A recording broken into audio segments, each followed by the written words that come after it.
Money is the root of all evil. Say it out loud. Sit with it for a second. You have heard that sentence your entire life. At kitchen tables and in church pews, in political speeches and in break-up arguments, in comment sections about billionaires, and in quiet moments when someone you trusted turned out to be something other than what they seemed. It shows up in movies, in song lyrics, in the resigned sighs of people who have watched a colleague lie their way into a promotion or a corporation poison a river rather than pay for a cleanup. The phrase functions like a proverb carved into stone, ancient, authoritative, final. It sounds like something someone very wise said a very long time ago, in a place far enough back in history that nobody needs to verify it anymore. And so people treat it that way, as settled wisdom, as a moral verdict that requires no further argument, as the standing explanation for everything that money has ever done to human beings. Most people, if you pressed them, would say it comes from the Bible. And they would be right. It does come from the Bible. It has the weight of Scripture. It has that rhythm that old translated texts carry, the particular gravity of language that has been handled by many centuries of serious people. But what most people quote is not what the Bible actually says. The sentence that circulates in conversation is not the sentence that appears on the page. Here is the thing. The version everyone uses is not the real quote. 3 words are missing. Just 3 words. Small ones, easy to drop, the kind of words that erode in the mouth when a sentence gets passed from person to person across decades and centuries. When you add those 3 words back, the sentence changes completely. Not just in nuance, in meaning. The thing the original author was actually saying is substantially different from the thing almost everyone who quotes this line thinks they are saying. And those 3 missing words carry inside them an entire argument about human psychology, about what actually makes people do terrible things, and about what the Bible does and does not say about wealth. Here is the actual sentence. For the love of money is the root of all evil. The love of. That is what got dropped. 3 words that shift the whole target of the claim.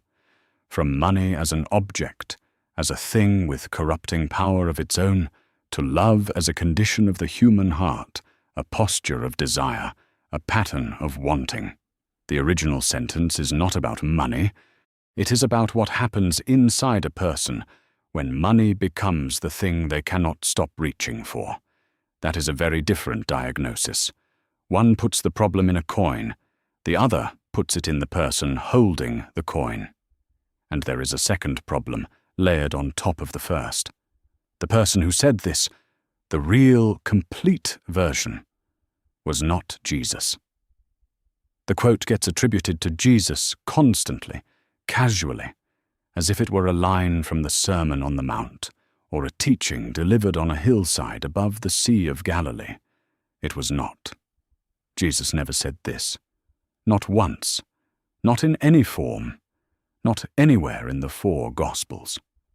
The sentence comes from a letter, a practical, urgent, first-century pastoral letter written by the Apostle Paul to a young church leader named Timothy, who was managing a congregation in crisis in one of the most commercially intense cities in the ancient Roman Empire. Understanding who wrote it, to whom, and why is not a footnote. It is the entire key to what the sentence means. We are going to spend the rest of this conversation pulling that sentence apart, carefully, thoroughly, starting from the beginning. We are going to go to Ephesus, the city where Timothy was posted, because the geography and economy of that city explains why the verse existed in the first place. We are going to meet Paul not as a marble saint, but as a specific human being with a specific background, someone who understood the economics of the Roman world with unusual precision, and who had watched money hunger destroy people he cared about. We are going to look at a single Greek word that Paul used, a word that renders the misquote not merely imprecise, but structurally wrong. We are going to examine what Jesus did say about money, which turns out to be far more complicated and far more personally demanding than the bumper sticker version. And we are going to trace how those 3 words got dropped, how a careful, specific, psychologically exact sentence became a vague cultural shorthand, and what that erosion has cost. The question underneath all of it is this: does it matter? Does a dropped phrase change anything real? If the spirit of the warning survives, be careful with money, it leads to trouble, does the precision actually matter? The answer is yes. It matters considerably. The 3-word omission has shaped how enormous numbers of people think about wealth, about poverty, about Christian teaching, and about moral responsibility. The stripped version locates evil in an object. The actual version locates it in a relationship, in the interior condition of a human being who has let money become the thing their entire life is organized around. Those 2 framings have different implications for everything downstream, for how communities handle financial power, for how people evaluate their own relationship to money, for what kinds of explanations satisfy us when we watch things go wrong. This is not a small correction. It is the kind of correction that changes what you see when you look at the text, and what you hear when someone quotes it confidently in conversation. The next time someone says, "Money is the root of all evil," something important has already been lost before the sentence ends. What got lost matters. We are going to find out exactly what it was, and why it disappeared, even if only by accident, even if only by the slow erosion of people passing a sentence around for 2,000 years without going back to check the original. The original is right there. It has been right there the whole time. 3 words that change everything, sitting in a 1st century letter, waiting to be put back. There is a particular pattern to how wisdom travels. By the time a good sentence has passed through enough hands, it tends to migrate toward the most famous name available, the person whose authority is large enough to make the quote feel worth remembering.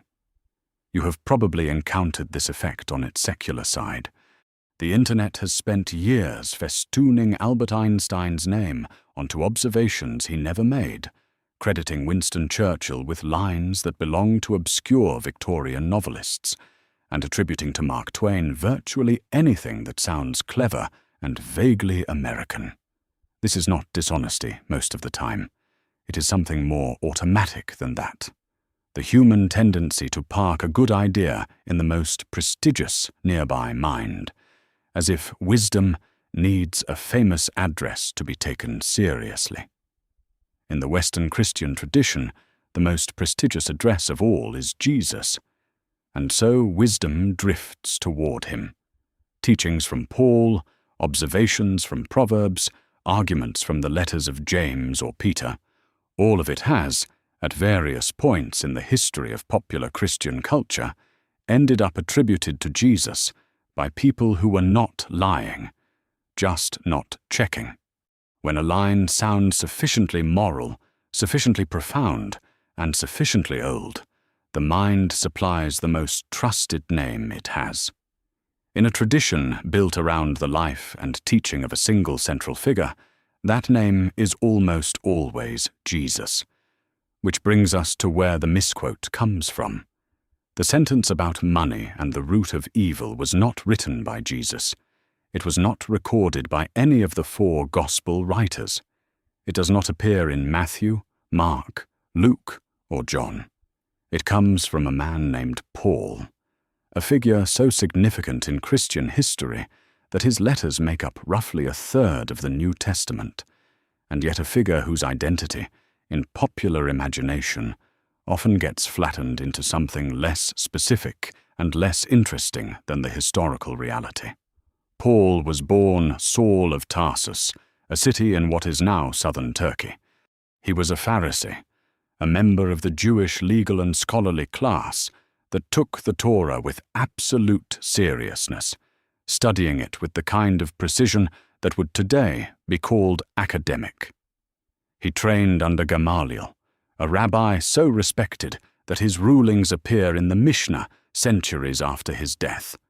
This is not the background of a simple man with a simple message.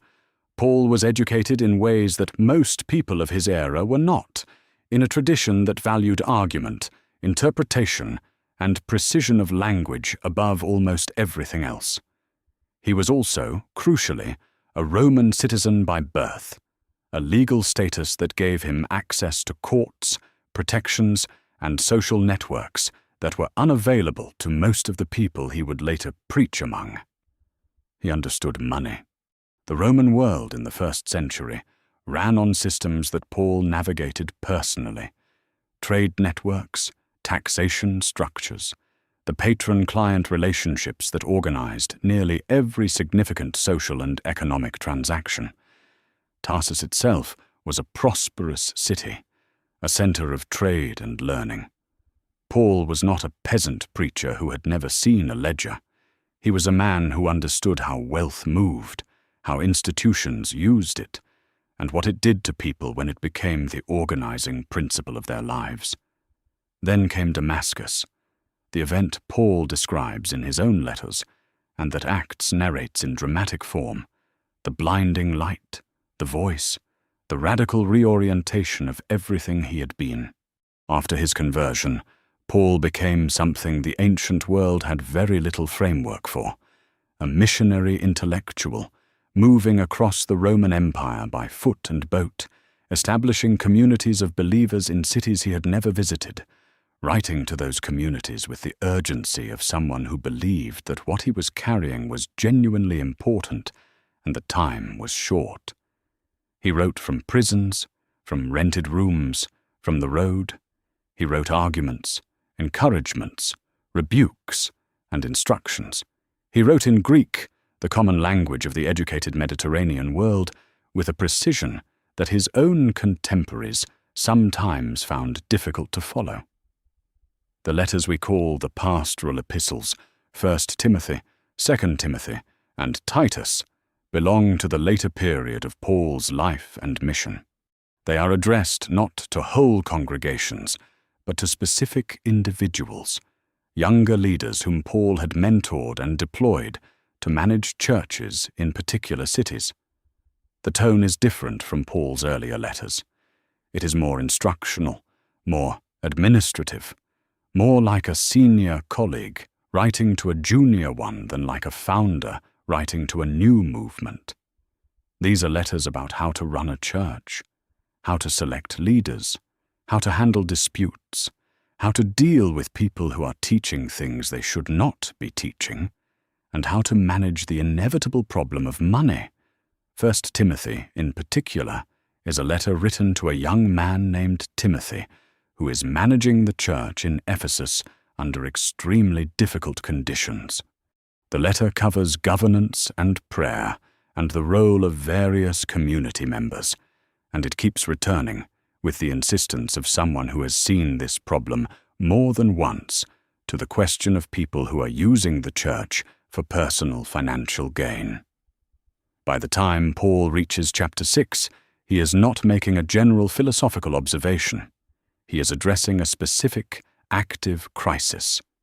And 1 Timothy 6:10 is his diagnosis of what is driving it. This is why the misattribution matters so much. When the sentence gets credited to Jesus, it becomes something close to divine law. It acquires the weight of a commandment, the finality of a verdict. Jesus said, "Money is the root of all evil," leaves very little room for context, for argument, for asking what the speaker meant or why they were saying it in that moment to that audience. It becomes a universal moral rule delivered from on high. When you correctly attribute the sentence to Paul, a specific man writing a specific letter to a specific person in a specific crisis, it becomes something else entirely. It becomes a sentence you can examine. You can ask, what was Paul seeing? Who was he warning Timothy about? What had he personally witnessed that made this warning feel urgent? These questions do not diminish the sentence. They illuminate it. They turn a flat prohibition into a living argument with a context and a purpose. Getting the author right is step one. But the author alone does not tell you everything. To understand the full weight of what Paul wrote and why he wrote it, you have to go where Timothy was, to a city that made the verse not just relevant, but necessary. You have to go to Ephesus. Before you can understand why Paul wrote 1 Timothy 6:10, you have to understand where Timothy was living. Not just the name of the city, not just a dot on a map of the ancient Mediterranean. You have to understand what kind of place it was, what it smelled like and sounded like, what it valued and what it was built around, because the verse did not emerge from a quiet corner of the ancient world. It emerged from one of the loudest, wealthiest, most commercially saturated cities in the Roman Empire. The city was Ephesus. Say that name today, and most people picture ruins, the kind of photogenic archaeological remains that show up in travel documentaries about Turkey, columns and marble pavements baking under the Aegean sun. Some people connect the name to a book of the Bible, vaguely, the way you might recognize a word without being able to define it. But Ephesus in the 1st century AD was not a ruin. It was a living, teeming, enormously consequential city, one of the largest in the Roman world, a place where several of the most powerful forces of the ancient Mediterranean collided and competed every single day. The city sat at the mouth of the Cayster River on the western coast of what is now Turkey, where the river opened into a harbor wide and deep enough to receive large merchant vessels from across the empire. Its position made it a natural terminus for overland trade routes from the east and a launching point for sea trade heading west. Everything that moved between Asia and Rome, silk, spices, grain, timber, slaves, luxury goods, ideas, passed through or near Ephesus. The city's population has been estimated at anywhere between 200,000 and 500,000 people, making it a genuine metropolis by any standard of the ancient world. Walk its streets in the 1st century, and you would find them paved, which was not universal. You would find a stadium capable of holding tens of thousands of spectators, a vast open-air theatre, public bathhouses fed by elaborate aqueducts, and a marketplace, the Agora, where merchants from a dozen cultures conducted business in Greek, Latin, Aramaic, and languages that have since disappeared entirely. The Library of Celsus, built not long after Paul's time, but representing a tradition of intellectual life that was already established, would rank among the largest libraries in the ancient world. Ephesus had money. Ephesus had education. Ephesus had ambition. And at the center of all of it, physically and symbolically, stood the Temple of Artemis.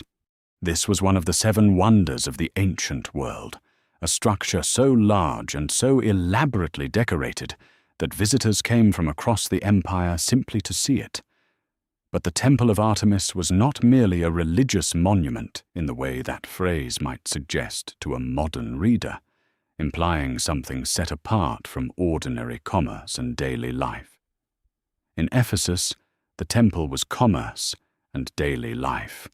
It functioned as a bank, holding deposits from private citizens and foreign governments. It functioned as a treasury, storing enormous reserves of silver. It functioned as a market and a pilgrimage destination, drawing tens of thousands of visitors who arrived with money and left with souvenirs. miniature silver shrines, religious icons, tokens of devotion manufactured and sold by an entire class of craftsmen whose livelihoods depended entirely on the temple's continued centrality. The Book of Acts captures this with unusual vividness. In chapter 19, Paul's preaching in Ephesus triggers a riot. Not because the Roman authorities are threatened, but because a silversmith named Demetrius gathers his fellow craftsmen and tells them plainly that this man is bad for business. If Paul convinces people that handmade idols are not gods, the trade in silver shrines will collapse. The crowd packs the theatre, chanting for 2 hours. The city clerk has to step in to restore order. The entire episode is a window into how completely money and religion were fused in Ephesus. The spiritual and the commercial were not separate categories. They were a single ecosystem, and that ecosystem was built on the assumption that the right kind of devotion, properly channeled, was worth paying for. Into this city, Paul had come and spent roughly 3 years, longer than he stayed anywhere else in his missionary travels. He had established a church, taught, argued, weathered that riot, and eventually moved on. When he left, he placed Timothy in charge. Timothy was young. Paul's letters suggest he was probably in his late 20s or early 30s, and Paul at one point encourages him not to let people look down on his youth. He was of mixed heritage, with a Jewish mother and a Greek father, which gave him a cultural fluency that would have been useful in a city as cosmopolitan as Ephesus. But fluency was not sufficient protection against what he was about to face. The problem was not coming from outside the church. It was not Roman persecution, not imperial hostility, not the kind of external pressure that the early Christians in other cities were learning to endure. The assault on the Ephesian church was internal. False teachers had positioned themselves within the congregation, people who had the vocabulary of faith, who knew how to speak the language of the community, who could present themselves as authorities, and they were using that positioning to extract money from the people around them. Paul describes them in 1 Timothy 6:5 with a phrase that is almost economically precise. They imagined that godliness was a means of financial gain, not a calling, not a responsibility, a means of gain. They had identified the church as a resource to be harvested, spiritual authority in a community where people were genuinely searching for meaning and protection in a volatile and often frightening world was extraordinarily valuable. People would pay for access to it. These teachers had recognized that, and they had built their lives around it. This is the world into which Paul writes 1 Timothy 6:10. It is not a calm theological reflection written in a comfortable study. It is a crisis communication from a mentor to a young leader who is actively managing a community being spiritually robbed. When Paul says that the love of money is a root of all kinds of evil, he is not making a timeless philosophical observation from a distance. He is pointing at something specific. The engine driving the destruction he is watching happen in a city he knows deeply, to people he has personally taught and cared about. The city of Ephesus is not background to this verse. It is the verse's reason for existing. Strip away the city, and the sentence becomes a proverb. Put the city back, and it becomes a diagnosis. The entire case against the misquote rests on 3 English words: the love of. Remove them, and you get the version everyone knows. Put them back, and the verse becomes something different. Not just a little different, but structurally, meaningfully different. The problem is that 3 English words can feel like a small thing to make a large argument about. So before pressing that argument any further, it is worth going one layer deeper, past the English translation and into the Greek word that Paul actually wrote. because in the original language, those 3 words are not 3 words at all. They are one. And that single word, once you understand what it is built from, makes the entire argument self-evident. The word is philaguria. It is a compound noun, assembled from 2 Greek roots that Paul's readers would have recognized immediately. The first is philos, love, in the sense of affection, attachment, fondness, orientation toward. This is not eros, the word for romantic desire, or agape. The word Paul uses elsewhere for a principled, self-giving love. Philos is warmer and more ordinary than agape, and more habitual than eros. It describes the love of a friend, the affection toward something you return to, the pull you feel in the direction of something that matters to you. You can see this root all over the Greek vocabulary that English has inherited. Philadelphia is the city of brotherly love. Philos plus adelphos, brother. Philanthropy is the love of people. Philos plus anthropos, human being. Philosophy is the love of wisdom. Philos plus sophia. When philos attaches to something, it names a deep and characteristic orientation, not a passing preference. The second root is argyros, silver, the metal itself, but also, by natural extension, the coin, since silver was the primary material of currency in the Greco-Roman world. Argyros in everyday Greek could mean silver the substance or silver the money, the same way English speakers use the word gold to mean either the metal or the wealth it represents. Put the 2 roots together and you get philaguria, silver love, the love of silver. The characteristic orientation of a person who is drawn toward money, the way a philosopher is drawn toward wisdom or a philanthropist toward people. Paul is not describing a transaction. He is describing an attachment, a deep, habitual, defining pull toward accumulation. This is precisely what the misquote erases. When you drop the love of and say simply that money is the root of all evil, you are making a claim about an object. You are saying that the thing itself, the coin or the bill or the account balance, carries corrupting power, that exposure to it is dangerous by nature, that having it puts your soul at risk. Philaguria makes no such claim. It is not about money as a substance. It is about a person's interior relationship to money, the condition of want and reach and accumulation that can take root in a human heart, regardless of how much money that person actually has. This distinction is not subtle. A billionaire who holds wealth lightly, who gives generously without ceremony, who does not organize his identity around his net worth. That person is not described by philaguria. A subsistence farmer who lies awake in jealous resentment of his neighbor's slightly better harvest, who would lie and scheme and betray a friendship for a marginal financial gain, that person may be described by it exactly. The word is not a tax bracket. It is a psychological portrait. Paul was not the only ancient writer to use it this way. The word appears in other Greek texts of the period, always carrying this psychological weight, always pointing at the interior condition rather than the external circumstance. And Paul himself returns to the same root elsewhere in 1 Timothy, which tells you something about how central it was to what he was diagnosing in Ephesus.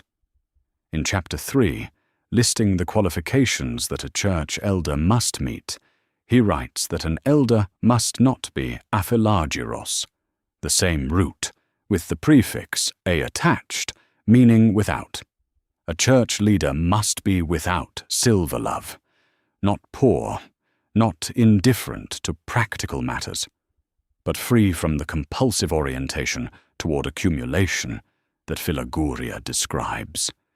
It was a specific disqualifying characteristic, named precisely because the Ephesian situation had shown Paul what happened when leadership positions were held by people who had it. The King James translators, working in 1611, got this right. They rendered the verse as, "The love of money is the root of all evil," keeping the psychological modifier because the Greek gave them no excuse to drop it. Philoguria does not translate as money. It translates as love of money. The phrase is not optional, but across the 4 centuries since the King James Bible was published, oral transmission did what oral transmission always does with subordinate clauses. It dropped them. The love of became assumed, then redundant, then invisible. By the time the sentence entered secular culture as a general proverb, the 3 words had simply been left behind. What is lost with them is a model of evil that is actually sophisticated, one that holds up remarkably well under examination. The full verse does not say that wealth corrupts. It says that attachment corrupts. It says that when money becomes the thing you love, the thing you arrange your decisions around, the thing you will sacrifice, honesty and relationship and integrity to protect or expand, that love becomes a root system. And root systems are generative. From Philoguria, other things grow. The willingness to lie in order to profit, the willingness to exploit people who are vulnerable, the willingness to dress predatory behavior in the language of legitimacy. Greed seeds deception. Deception seeds injustice. The verse is describing a moral ecosystem, a chain of consequence that begins not in a coin, but in a craving. Without the 3 words, none of that survives. What is left is simpler and flatter, and, in a strange way, less demanding, because a verdict against money as an object lets every person locate the problem somewhere outside themselves.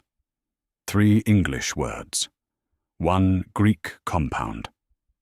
The difference is everything.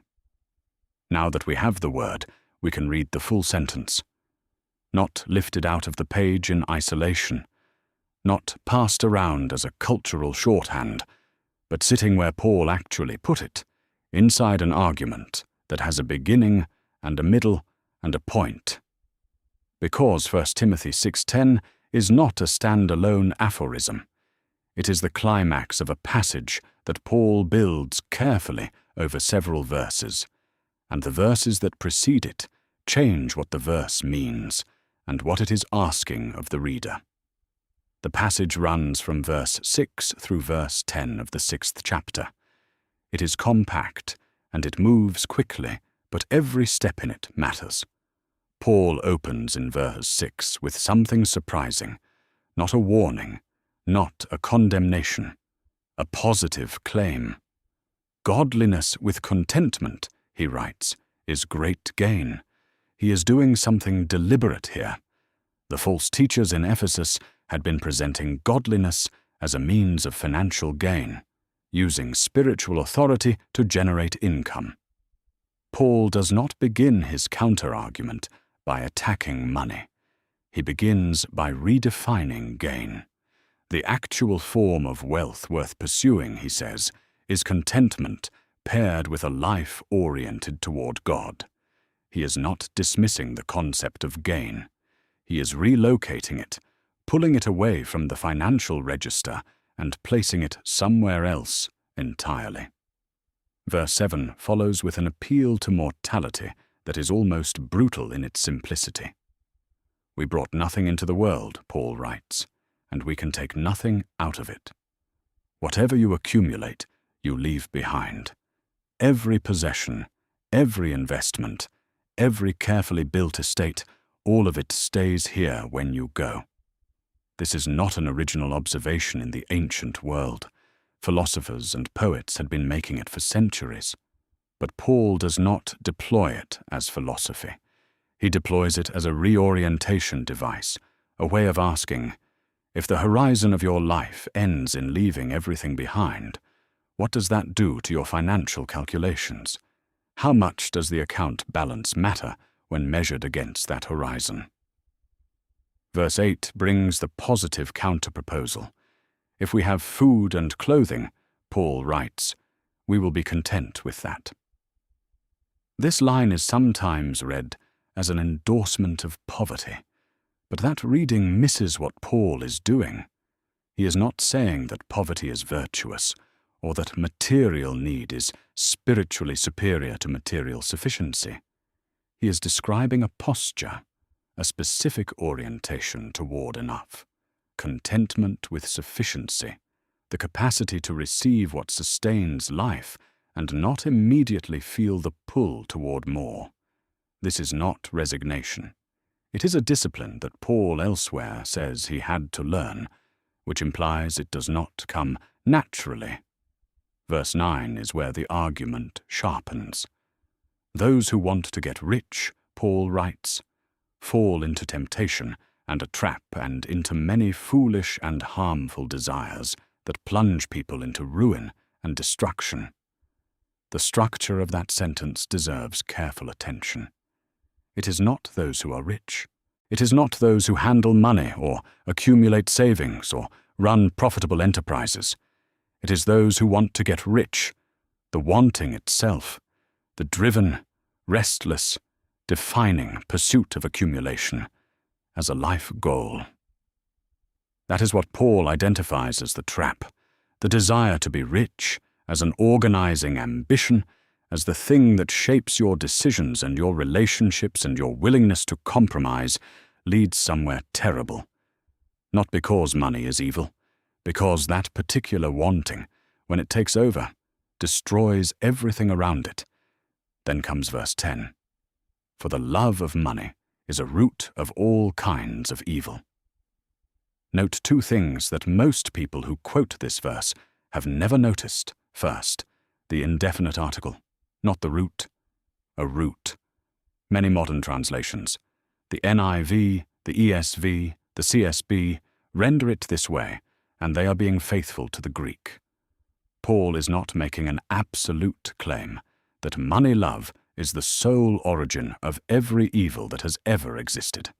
He is making a categorical claim. This particular attachment is capable of producing every category of evil, every kind. The range is total, even if the exclusivity is not. Second, note that the verse continues past the line that everyone quotes. Paul does not stop at evil. He adds, some people, eager for money, have wandered from the faith and pierced themselves with many griefs. That second half is a portrait, not a proposition. Paul is describing specific people, people he has known or known of, people who were once genuinely part of the community of faith and who are now somewhere else, having traveled a long distance from where they started. The Greek word for wandered here is apoplanao, which means to be led astray, to be caused to drift from the right path. It carries a sense of gradual displacement, not a sudden break, but a slow drift, a series of small turnings that add up, over time, to a complete change of direction. And then the final phrase, pierced themselves with many griefs, not pierced by others, not struck by misfortune from outside. They did this to themselves. Active voice, intentional construction. The grief is self-inflicted. It was generated by the pursuit they chose, the thing they decided to organize their lives around. Paul is not threatening them. He is mourning them. He has watched this happen, and the verse carries the weight of that watching. Read this way, 1 Timothy 6:10 is not an angry verse at all. It is a grieving one. Paul is not thundering condemnation from a safe distance. He is a pastor describing a wound he has seen people cut into themselves with their own hands, in a community he helped build, in a city he knows deeply. The verse is pastoral, not legislative. It is a diagnosis written by someone who cared about the patient. This is what gets lost when the passage is reduced to a 7-word bumper sticker. The bumper sticker is a verdict against money. The passage is an argument for contentment, grounded in mortality, aimed at a specific pattern of wanting and ending in grief for people who had already been lost to it. One of these is a flat moral rule. The other is literature. You cannot quote a sentence without its context and expect to communicate what the author meant. The three-word misquote does not merely shorten the verse, it inverts its actual concern. If Jesus never said money is the root of all evil, what did he say about money? The answer is quite a lot. More, by most scholarly counts, than he said about prayer. More than he said about heaven. Scholars who have mapped the recorded teachings of Jesus find that a larger proportion of his words, across all four Gospels, touches on wealth, possessions, and economic life than almost any other subject. This is not the impression most people carry.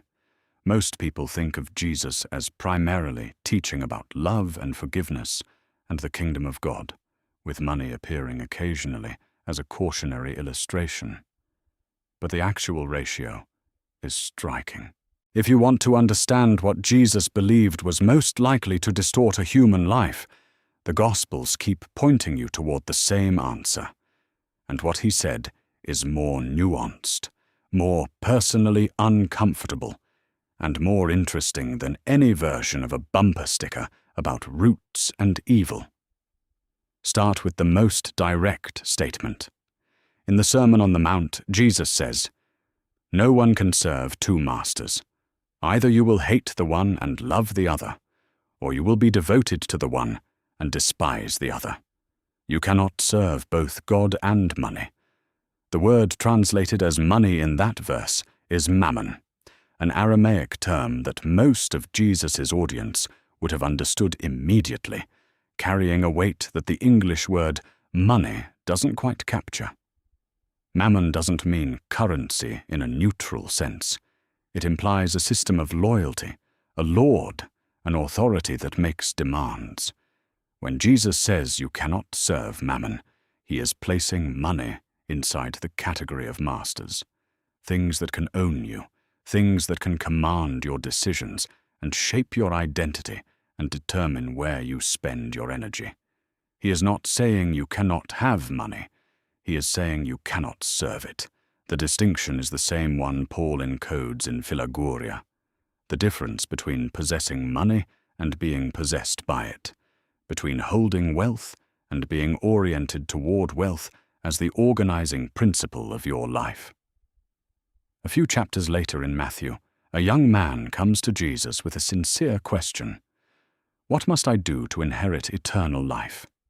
The man is wealthy and, by his own account, morally careful. He has kept the commandments since his youth. Jesus looks at him and tells him one thing is missing. Go, sell your possessions, give to the poor, and then come and follow. The young man walks away grieving because he had great wealth. And then Jesus says the line that has been puzzling people ever since, that it is easier for a camel to pass through the eye of a needle than for a rich person to enter the kingdom of God. Read carelessly. This looks like a blanket condemnation of wealth. But look at the structure of the encounter. Jesus does not tell everyone who comes to him to sell everything. He looks at this particular person and identifies the specific thing standing between him and the life he is reaching for. For this man, in this moment, the wealth was not incidental to the question. It was the answer to it. His possessions were the thing his heart was wrapped around. The prescription was personal and targeted. Jesus did not issue a universal rule against being rich. He diagnosed one man's specific attachment and told him what it would cost to be free of it. Then there is Zacchaeus. If the rich young ruler is the cautionary portrait, Zacchaeus is the counterexample that keeps the picture honest. He was a chief tax collector in Jericho. In the moral accounting of first-century Jewish culture, essentially a collaborator with Roman occupation and a financial predator, someone who had built his wealth by extracting more than the law required and pocketing the difference. He was rich by exactly the kind of means that would seem to confirm the worst reading of money and evil. And yet, when Jesus passes through Jericho, he does not confront Zacchaeus or demand that he justify himself. He invites himself to the man's house for dinner. The crowd is scandalized, but something happens in that encounter, something the text does not explain mechanically, and Zacchaeus stands up and announces that he will give half his possessions to the poor and repay everyone he has cheated 4 times over. Jesus' response is immediate. Today, salvation has come to this house. Not when you finish giving it away. Now, already. Zacchaeus is not commanded to become poor. He is not condemned for his history with money. What changes is his relationship to what he has, from a tool of extraction to a tool of restoration. Jesus treats wealth not as automatically disqualifying, but as a powerful revealer of where a person's heart actually is. Elsewhere, Jesus tells a parable about a master who entrusts 3 servants with money before going on a journey. 2 of them invest and multiply what they were given.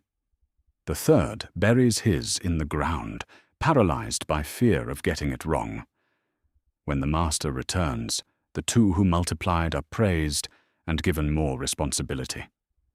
The one who buried his is rebuked, not for having money, not for risking loss, but for the fearful hoarding that produced nothing. Money in this story is not the problem. What the servants do with it, the choices they make, the courage or cowardice they bring to stewardship is the entire point. And back in the Sermon on the Mount, a few verses before the Mammon passage, Jesus says this: "Do not store up for yourselves treasures on earth, where moths and vermin destroy, and where thieves break in and steal. Store up treasures in heaven. For where your treasure is, there your heart will be also." Again, the diagnostic move is the same one Paul makes in Philagoria. It is not the possession of treasure that is the problem. It is the location of the heart. What do you actually value? What are you oriented toward? The treasure question is a heart question. This is the consistent internal logic of everything Jesus says about money. Wealth is not evil in itself, but it is a uniquely powerful competitor for the loyalty that, in Jesus' framework, belongs to God. It can become the thing you serve, the thing you protect above all else, the thing your heart is stored in. When that happens, when money moves from resource to master, from tool to organizing principle, it becomes genuinely destructive. Not because of what it is, but because of what you have made it. That teaching is fully continuous with Paul's Philagoria. It is not the same as saying money is the root of all evil.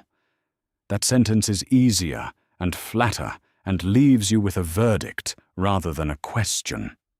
What Jesus actually said gives you a question you cannot comfortably answer about yourself. That is the harder teaching, and it is the real one. How does a misquote survive for centuries? Not just survive, thrive, spread, embed itself so deeply into cultural memory that correcting it feels almost aggressive, like you are taking something away from people who have found it useful? How does a sentence get trimmed by 3 words and then keep circulating in its shortened form across generations and languages and media as if the missing words never existed in the first place? The story of how 1 Timothy 6:10 became "Money is the root of all evil" is not a story about deception. Nobody sat down and decided to corrupt the verse. It is a story about how culture processes language over time, selectively, efficiently, and with a gravitational pull toward whatever version of a sentence is easiest to carry. The first and most fundamental factor is oral transmission. Most people who know this quote did not encounter it by opening a Bible and reading 1 Timothy. They heard it. Someone said it at a dinner table or a family gathering. A preacher used it from a pulpit. A teacher dropped it into a lecture. A film character said it in a tense moment. A song lyric embedded it into a chorus. The primary delivery system for biblical content in popular culture has always been speech, not text, and speech has its own pressures that text does not. When a sentence travels through oral transmission, certain parts of it are more vulnerable than others. Subordinate clauses go first. Modifiers go early. The brain, processing language at the speed of conversation, tends to compress toward the load-bearing words, the nouns and the predicates, the elements that carry the main semantic weight. For the love of money is the root of all evil is 11 words. Money is the root of all evil is 7. Every dropped word is a small efficiency gain, and efficiency gains accumulate across thousands of retellings.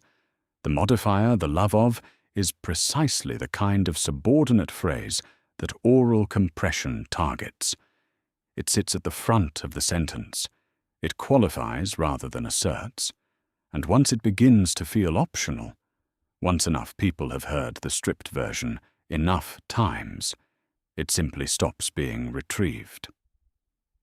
The King James Bible, which is the translation that gave most English speakers their version of this verse, compounds the problem through its own beauty. The KJV's language is formal and archaic in a way that, to a modern ear, can make the opening of a sentence feel like stage setting rather than content. A phrase like "for the love of" carries a slightly old-fashioned ceremonial weight. It sounds like preamble, like the clearing of a throat before the real statement arrives. The ear skips to what feels like the substance: money, root, evil. The compression is nearly automatic for anyone who is not reading with unusual deliberateness. But oral transmission and archaic phrasing alone do not explain why the stripped version has persisted so robustly. For that, you need a third factor. The stripped version tells a story that many people already believe and find emotionally satisfying. The claim that money is inherently corrupting, that wealth is morally suspect by nature, that rich people are probably bad people, that the mere accumulation of money corrodes the soul, is a belief with deep roots in human moral intuition. It appears across cultures and across history, long before the Bible and independent of it. It offers a simple, emotionally resonant explanation for inequality, for corruption, for the gap between what people deserve and what they have. It lets people without money feel morally superior to people with it. It explains every scandal with 4 words. A misquote that confirms what people already believe has a powerful survival advantage over the accurate version, which complicates things by locating the problem inside the person rather than inside the currency.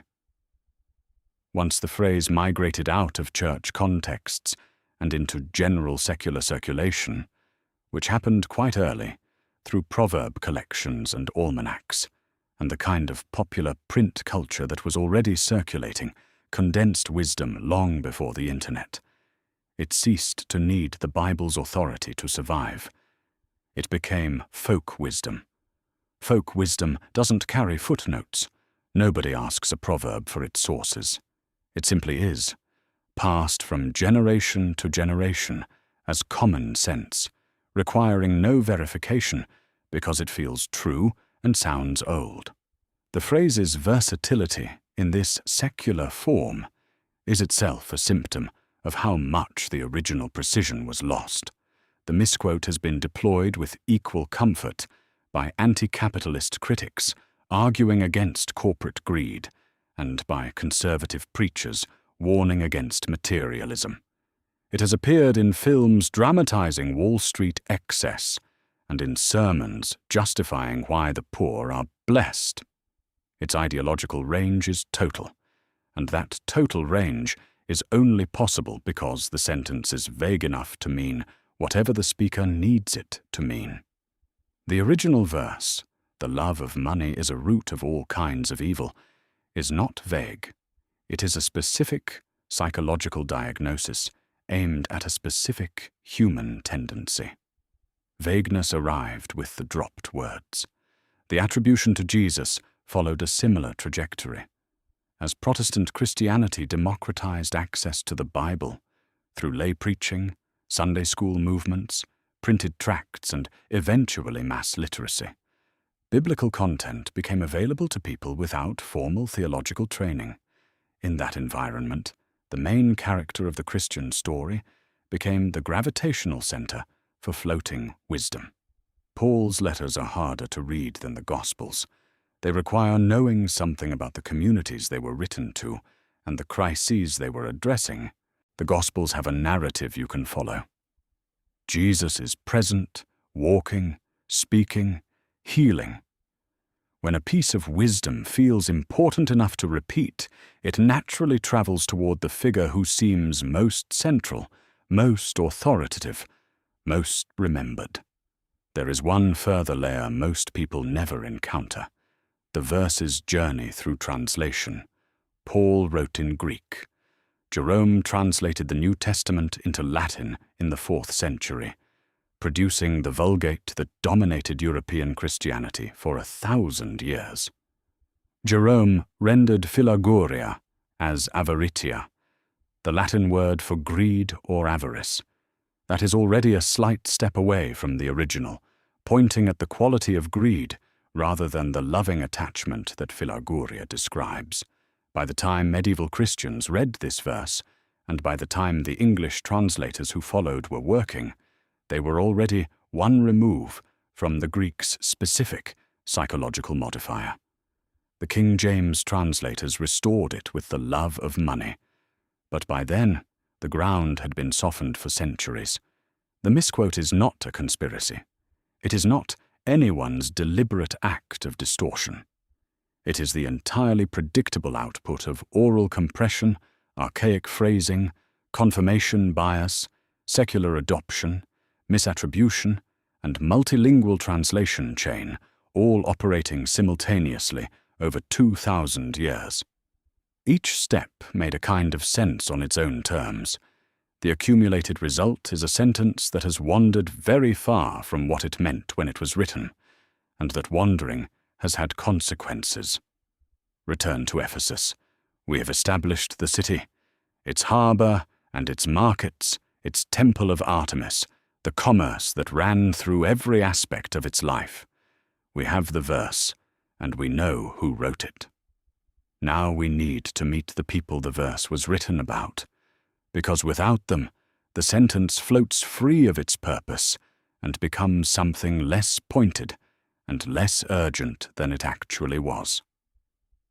Paul does not give these figures names or extended biographical sketches, but what he does say in 1 Timothy is enough to draw a recognizable portrait, and the recognition matters, because once you see this particular shape clearly, you begin noticing it in places far beyond 1st century Ephesus. Paul describes them in chapter 6, verses 3 through 5. They were teaching doctrine that diverged from what Paul had passed on. They were, in Paul's characterization, conceited, a word that, in the Greek, carries the sense of being wrapped in fog, obscured from reality by self-importance. They understood nothing, Paul says, despite presumably presenting themselves as people who understood a great deal. They had developed an appetite for controversies and arguments about words, the kind of theological sparring that generates heat without light, and that has the side effect of keeping the community in a state of unsettled agitation. From that friction came envy, strife, malicious talk, evil suspicions. the predictable social wreckage of a community whose leaders have decided that winning arguments matters more than serving people. And then Paul delivers the diagnostic phrase that everything else circles around. They imagine, he writes, that godliness is a means of financial gain. That sentence is worth pausing on.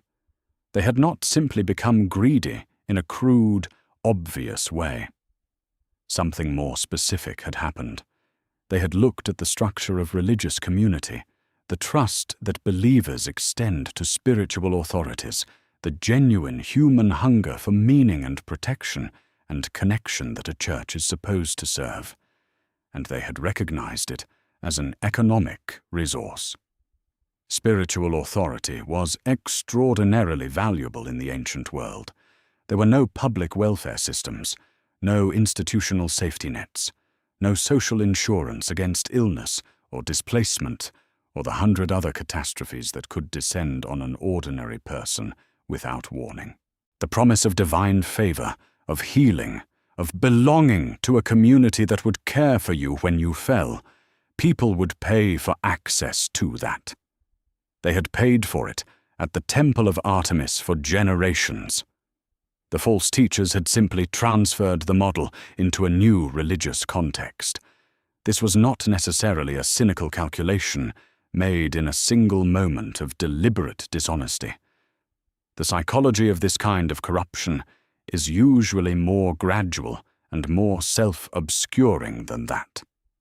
A person can begin with genuine belief and genuine care for a community, and slowly, incrementally, allow the financial dimension of their position to become more and more central to how they think about their role, until one day the community exists primarily as the source of their income rather than as the people they are called to serve. The self-deception involved is substantial. People in this position usually maintain the sincere belief that they are doing good work, that the compensation is fair, that the community benefits from their leadership. The love of money, operating as a root system, does not always announce itself clearly, even to the person it has taken hold of. Paul's vision for how leaders should actually relate to money is almost the precise mirror image. Earlier in the same letter, listing the qualifications that church elders must meet, he specifies that an elder must not be a lover of money, aphilargyros, the same root as philargouria, with the prefix of negation. It is a disqualifying characteristic, named explicitly because the Ephesian situation had demonstrated what happened when it was present. Deacons, similarly, mustn't pursue dishonest gain. The design of the community, in Paul's model, was one in which resources flowed outward from those who had them toward those who needed them, toward widows, toward orphans, toward the poor. Money was supposed to move in a particular direction in this community, and the false teachers had simply reversed it.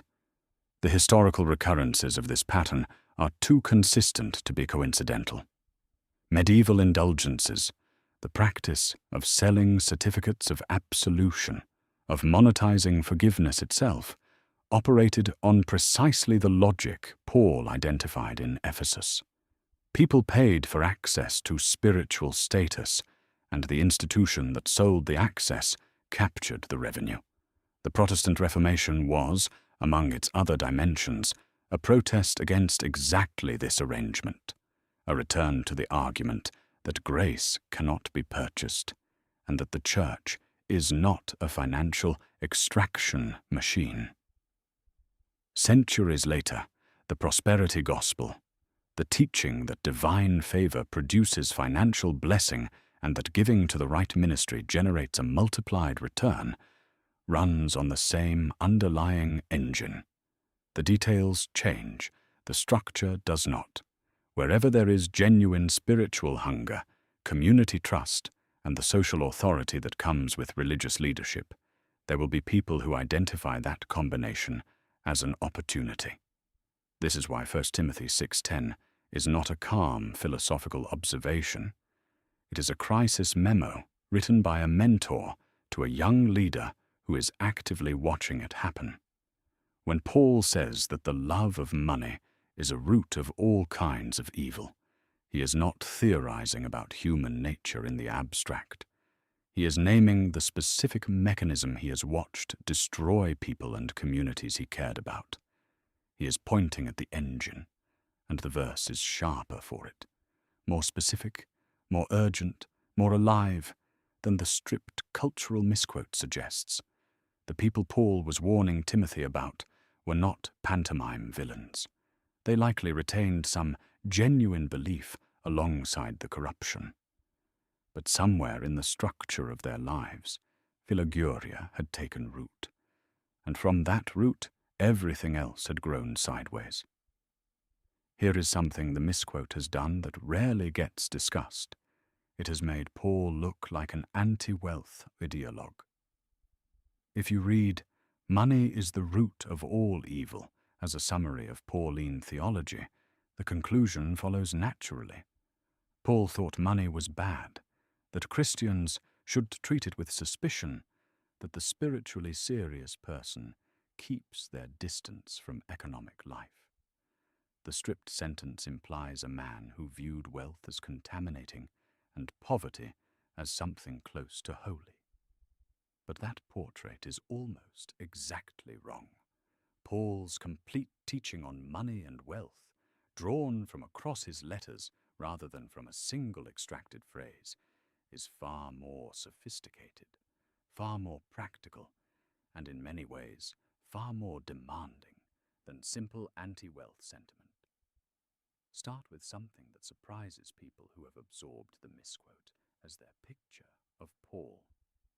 In his second letter to the Thessalonians, he writes a rule that has nothing gentle about it.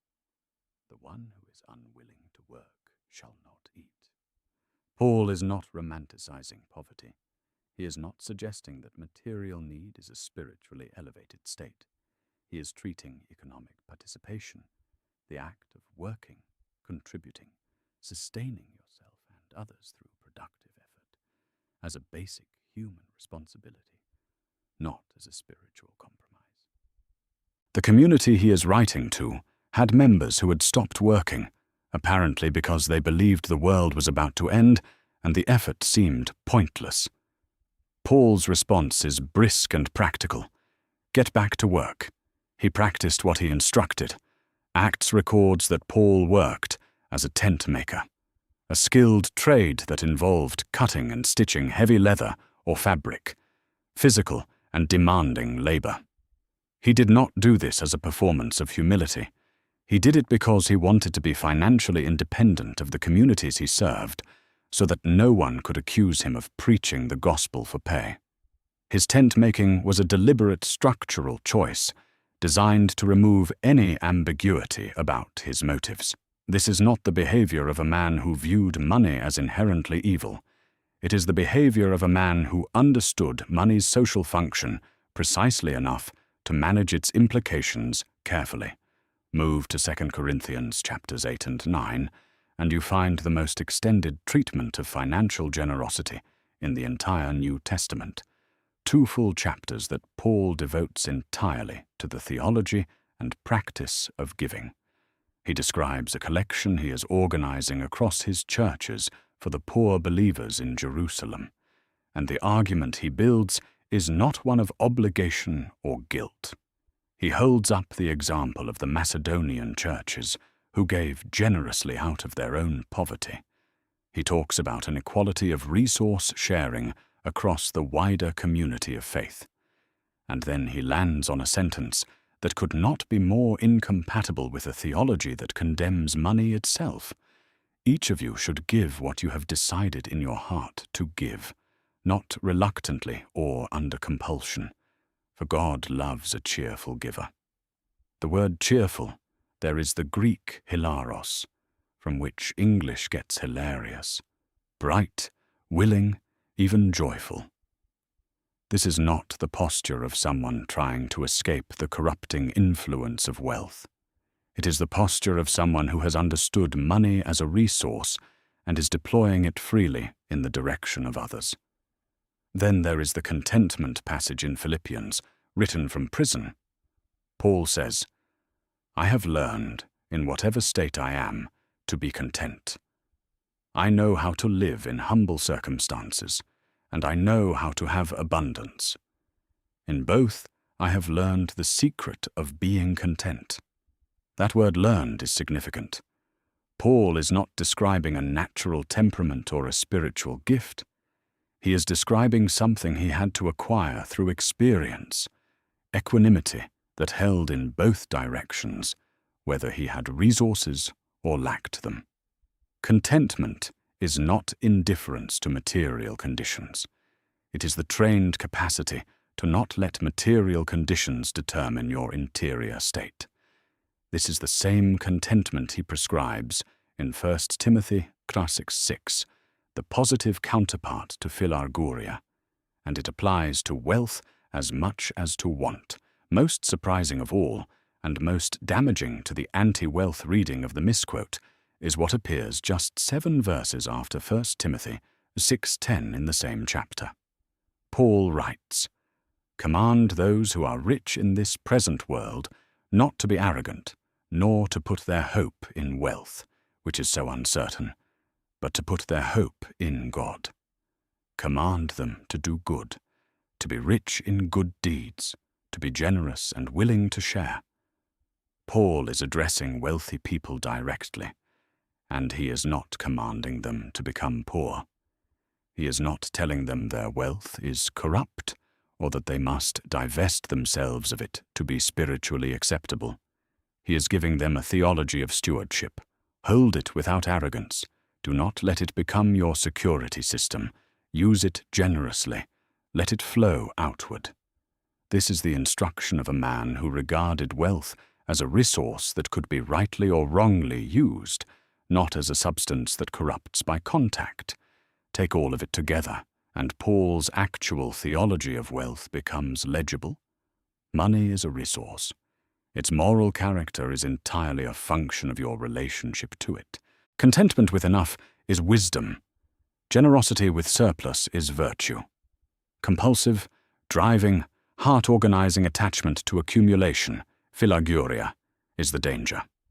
Poverty is not holiness, and wealth is not wickedness. The question Paul consistently returns to is not how much you have, but what money means to you, what you will do for it, what you will sacrifice to keep it, and who it ultimately serves. This is a harder theology than money is evil, not an easier one. A verdict against money as an object exempts you if you happen not to have much of it. Paul's actual position confronts everyone without exception.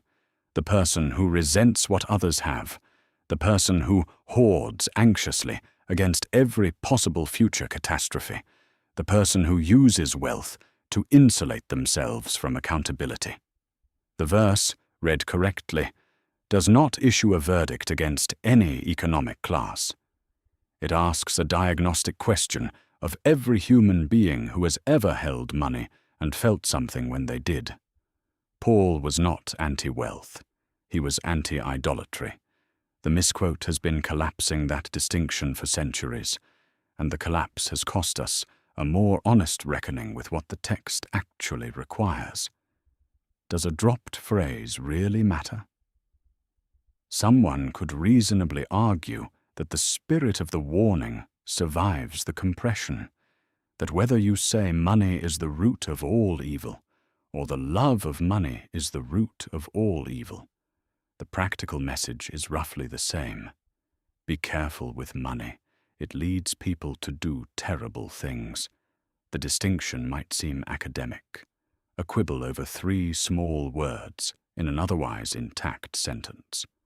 But that argument does not hold. The 3 missing words do not merely soften the verse, they alter its target completely.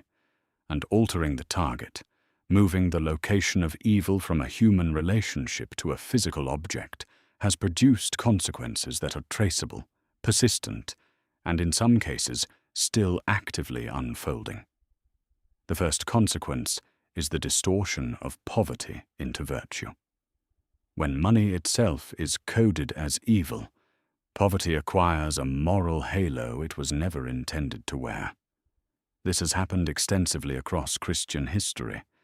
If wealth is inherently corrupting, then the absence of wealth becomes evidence of integrity, and the presence of wealth becomes evidence of moral failure.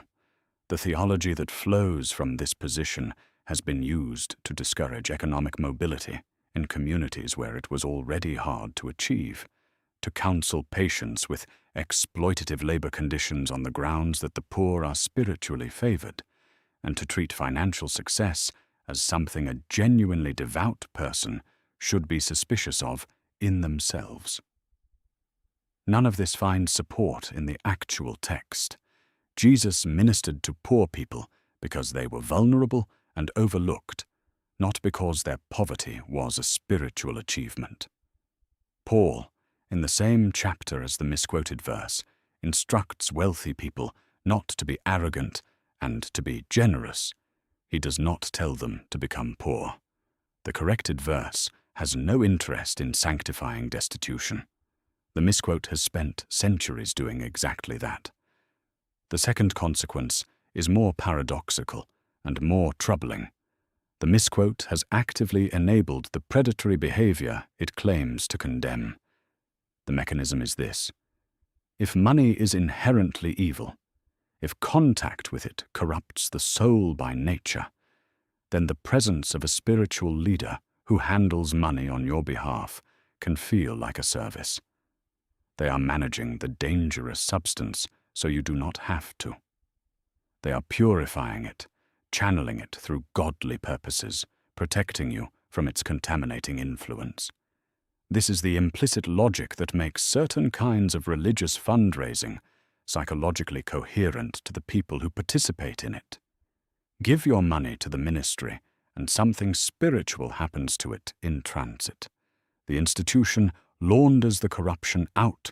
This logic is not stated explicitly, but it runs underneath the surface of a great deal of religious financial culture, and it is precisely the logic that Paul was warning Timothy against in Ephesus, where false teachers had turned godliness into a revenue model.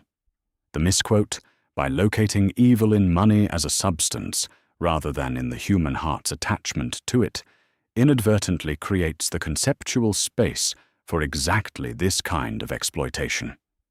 The third consequence is a category error in how people think about moral responsibility. When you say money is the agent of evil, when the phrase implies that the object itself corrupts, you remove the human choice from the center of the analysis. The corrupting thing is out there, in the world, working on people who encounter it. This is a disempowering frame. It suggests that exposure to wealth is inherently dangerous, regardless of what a person does with it, and it locates the source of wrongdoing in an external object rather than in a series of human decisions. Paul's actual verse does the opposite. The love of money, philagouria, is a condition of the human heart.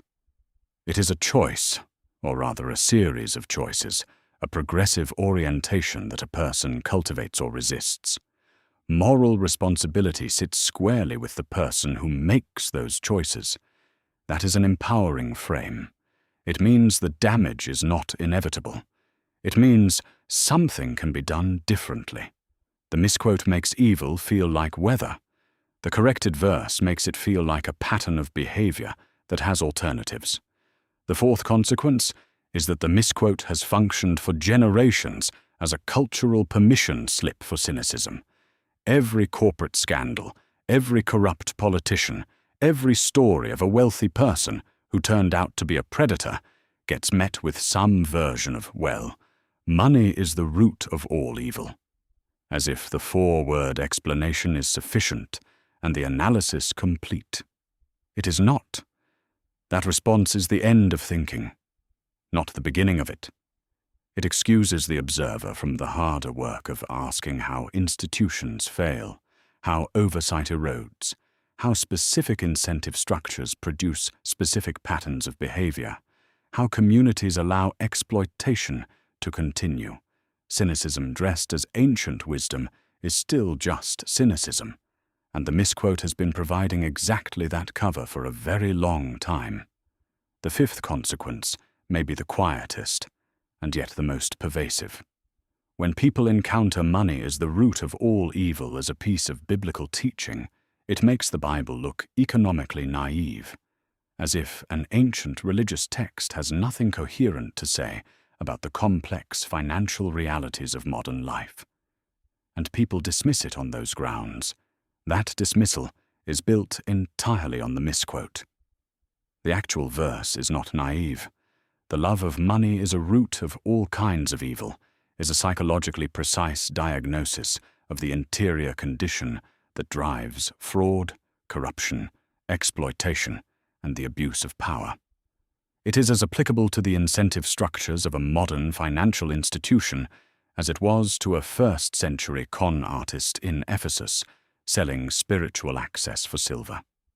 The mechanism Paul identified is the same mechanism that appears in every accounting scandal, every predatory lending scheme, every organizational culture where the accumulation of personal gain gradually crowds out every other consideration. The verse earns its relevance. The misquote forfeits it. 3 words dropped from one sentence. The consequences have been accumulating for 2,000 years. In theology that shames the poor and the wealthy alike, in predatory religious fundraising, in disempowered moral reasoning, in reflexive cynicism, and in the quiet dismissal of a text that had something genuinely sharp to say. Precision matters. Words matter. The original author got this one exactly right. Nothing in what follows requires a seminary degree. None of it requires knowledge of Greek or access to academic libraries or years of formal theological study. What it requires is a small set of habits, practical, low cost, available to anyone with a phone and 10 minutes, that dramatically reduce the odds of carrying a misquote through life without knowing it. These habits do not make the Bible more difficult or more restrictive. They make it more interesting. The cultural version of the text, passed through oral transmission and compressed into slogans, is almost always flatter and stranger than the real thing. The real thing is worth finding. The first habit is simply to locate the verse. When you hear a sentence attributed to the Bible, in a conversation, a sermon, a film, a political speech, find it. This used to require a physical concordance, a reference book the size of a dictionary that cross-indexed every word in the Bible and pointed you to its location. Now it requires typing a phrase into Bible Gateway or YouVersion or Blue Letter Bible, all of which are free, searchable, and available on any device in dozens of translations, including the original languages. The number of times this single step, locate the verse, read the whole sentence, reveals a misquote, a misattribution, or a crucial missing clause is remarkable. Not occasionally, routinely. Most people who quote the Bible from memory are working from a compressed or slightly altered version of the text. The compression is usually innocent. The correction is always available. The second habit is to read the surrounding verses. Biblical verses were not written as standalone units. The chapter and verse numbering system that makes the Bible navigable was added centuries after the original texts were written. It is an indexing tool, not a structural feature of the argument. A verse, extracted from its surrounding passage, will almost always mean something at least slightly different from what it means in context, and sometimes the difference is radical. The practice of reading 5 verses before and 5 verses after any quoted verse takes perhaps 30 seconds.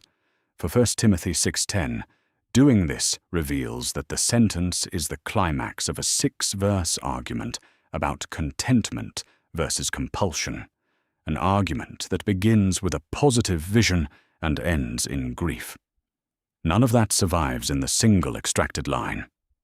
The third habit is to identify the speaker and the audience. Who is speaking? To whom? In what situation and for what purpose? These questions are not skepticism about the text. They are the basic conditions of understanding any communication. A letter written by Paul to a young pastor managing a specific crisis in a specific city means something different from a timeless universal decree. Not less, but differently.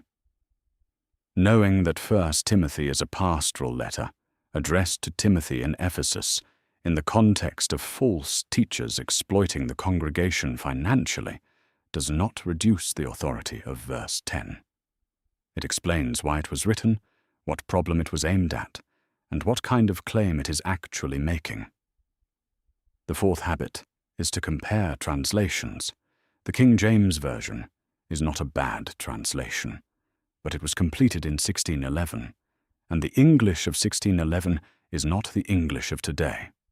Phrases that were precise and clear in early modern English can feel ceremonial or ambiguous to a contemporary reader, and that ambiguity is part of how 3 crucial words fell away from this particular verse over 4 centuries of oral use. Comparing the KJV to modern translations often recovers precision that archaic phrasing obscures. For 1 Timothy 6:10, the NIV reads, "For the love of money is a root of all kinds of evil." The indefinite article, a root, not the root, and the plural kinds, both represent the Greek more accurately than the KJV's more absolute phrasing. 2 translations side by side, 30 seconds of reading, and the meaning sharpens considerably. The fifth habit is to look up the key word. You do not need to know Greek to benefit from Greek. Blue Letter Bible is free, requires no account, and displays the original Greek or Hebrew word beneath every verse in the text, with a definition, its range of usage across ancient literature, and all related words built from the same root. Looking up the word behind the love of money in 1 Timothy 6:10 takes 2 minutes and returns philarguria, a compound noun meaning silver love, a psychological term for the compulsive orientation toward accumulation that Paul was diagnosing in Ephesus. That 2-minute lookup is the entire argument of this series, contained in a single word. This is not an academic exercise. It is basic intellectual honesty about a text that has traveled through at least 2 languages and 2,000 years of retelling before reaching any modern reader. The sixth habit is to notice attribution. Did Jesus say it, or did Paul? Is it from a letter, a parable, a prophecy, a song? Attribution is not pedantry. It is the first step in understanding what genre of claim you are dealing with. A teaching from Jesus in the Sermon on the Mount and a pastoral instruction from Paul in a private letter to a church leader are not the same kind of text. Both matter. They carry different kinds of authority and different kinds of applicability. Conflating them, as the Misquote does, by implicitly attributing Paul's words to Jesus, changes what the sentence is and what it asks of you. The payoff of these 6 habits, taken together, is not a more constrained or duty-bound relationship with the Bible. It is a more interesting one. The actual text, read in context, attributed correctly, examined in the original language, is stranger and richer and more specific than the greatest hits version circulating in cultural memory. The misquoted verse is a flat moral verdict against an object. The actual verse is a psychologically precise diagnosis of a human tendency, written by a man who had watched it destroy people he cared about, in a letter to a young leader managing a genuine crisis in one of the most commercially intense cities of the ancient world. One of those is a bumper sticker, The other is literature. The tools to reach the literature are free, and they have always been available. Reading the Bible well is not about reverence or suspicion. It is about applying to an important text the same basic intellectual honesty you would apply to anything else worth understanding. We have covered a great deal of ground. We have established what 1 Timothy 6:10 actually says and what it does not say. We have met Paul, not the marble saint, but the educated, practically minded, economically aware man who wrote urgent letters to real people managing real crises. We have walked through Ephesus, through its harbor and its markets, and its temple of Artemis, and understood why a city built on the fusion of religion and commerce made Paul's warning not merely relevant, but necessary. We have dissected a single Greek word and watched it detonate the misquote from the inside. We have read the full passage and heard the grief underneath it. We have examined what Jesus actually said about money, which turned out to be harder and more personal than the bumper sticker version. We have traced how 3 words disappeared across 2,000 years of oral transmission, archaic translation, and cultural convenience. We have counted the damage. Now comes the question that all of this has been building toward. So what? If the corrected verse is true, if the love of money is genuinely a root of all kinds of evil, what does that actually require of us? The first thing to recognize is that the corrected verse makes a psychological demand, not a financial one. It does not say, give away your savings. It does not say, refuse a promotion. It does not say that poverty is the goal, or that wealth is a problem to be solved. What it says is, examine what you love. Look at your actual decisions, not the values you would list if someone asked, not the person you imagine yourself to be, but the choices you make under pressure, in private, when something you want financially is in tension with something else you claim to value. What have you sacrificed for financial security? What relationships have you allowed to thin because maintaining them cost you something economically? What generosities have you withheld because the number in the account felt too fragile to disturb? These are the questions the corrected verse is asking. They are not comfortable questions, and they do not resolve quickly. Paul's prescription for philarguria is contentment, a word that sounds mild and passive until you look at what he actually means by it. Contentment is not resignation. It is not the quiet acceptance of less than you deserve. It is the active, practiced, effortful choice not to organize your emotional life around accumulation. It means holding what you have without gripping it. It means being able to give without the stomach-tightening fear that generosity will leave you exposed. It means that your sense of safety and identity does not depend on the number climbing. Paul writes in Philippians that he learned contentment, past tense, acquired through experience, not received as a personality trait or a spiritual gift delivered without effort. That word learned matters. It means this is something a person works toward, not something they either have or do not have. The discipline is available. The corrected verse also makes a communal demand, not just a personal one. 1 Timothy 6:10 was written to a community under active assault by people who had identified spiritual authority as a revenue model. The demand it places on communities, congregations, organizations, any group that pools trust and shared purpose around something that matters, is vigilance, not paranoia, not the corrosive suspicion that treats every leader as a potential predator.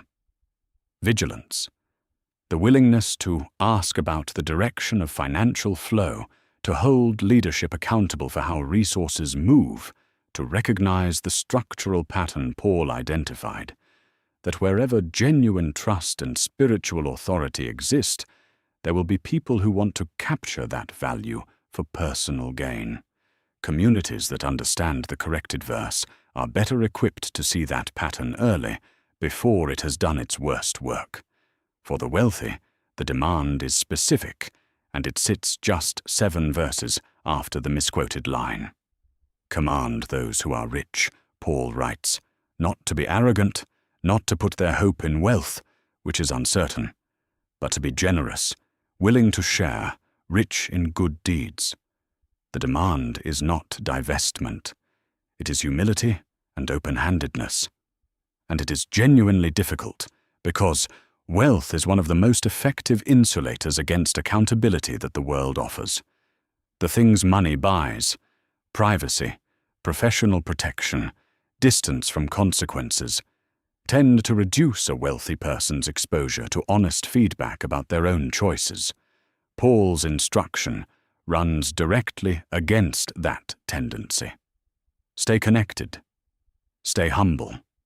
Let the wealth serve people rather than protect you from them. For people without wealth, the corrected verse has something unexpected to say as well. Philaguria does not require a large bank account to take root. The envy that measures every gain against what someone else has, the resentment that organizes itself around the unfairness of the distribution, the anxiety that keeps a person's mind perpetually inventorying what is lacking. These are also forms of money love, running in the inverted direction. Paul's contentment teaching in 1 Timothy 6:8 is not addressed to the wealthy. It is addressed to everyone. If we have food and clothing, we will be content with that. The verse does not issue a moral verdict based on economic class. It asks a question of every person who has ever held money and felt something move in their chest. Return one final time to the misquote. Money is the root of all evil. It is a comfortable sentence. It locates the problem in an object, out there in the world, external to the person speaking it.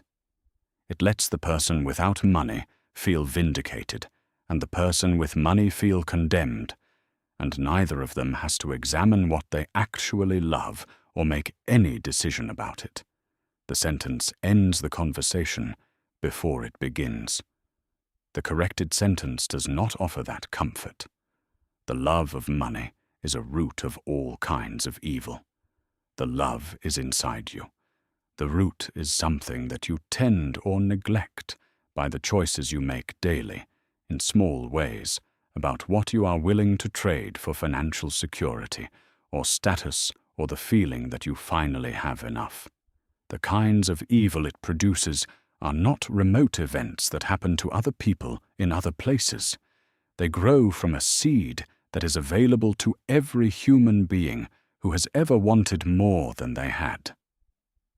Jesus never said, "Money is the root of all evil." Paul said the love of money is a root of all kinds of evil.